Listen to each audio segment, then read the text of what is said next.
today we'll be going over one of Sophie's public health interests. So it's a pleasure to have you on the podcast.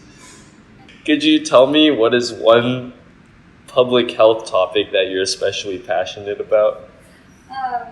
I'm really interested in differences in health outcomes and access to healthcare among immigrant populations. Very interesting. I actually have something pretty similar to that as well. Could you tell me a little bit about your background and where your interest in immigrant health started? Yeah, for sure. So I think it came a little bit personally for me.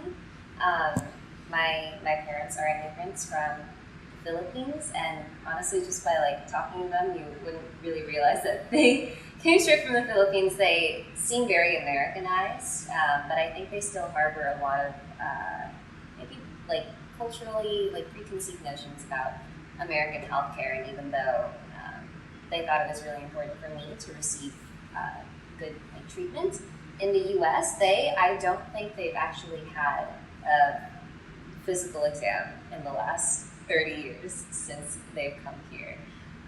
Maybe not even necessarily because of mistrust of the healthcare system, but I think they just don't feel as comfortable as they do back home.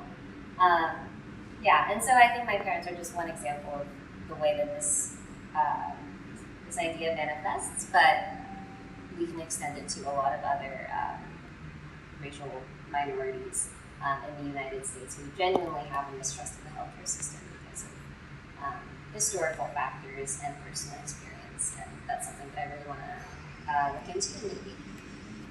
Yeah, thanks for sharing that. I think my parents are also immigrants, and so they also have had similar experiences where they're not totally comfortable with the U.S. healthcare system, especially my grandparents, since they're not fluent in English.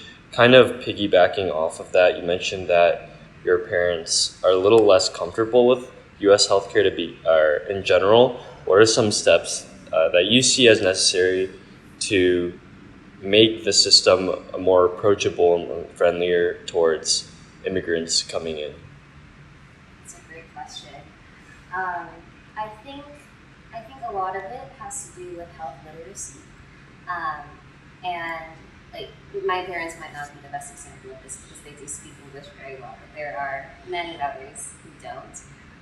And just being able to distribute medical information in one's native language, that can go such a long way. Because even when you try and translate things into English from Chinese, for example, a lot can get misconstrued.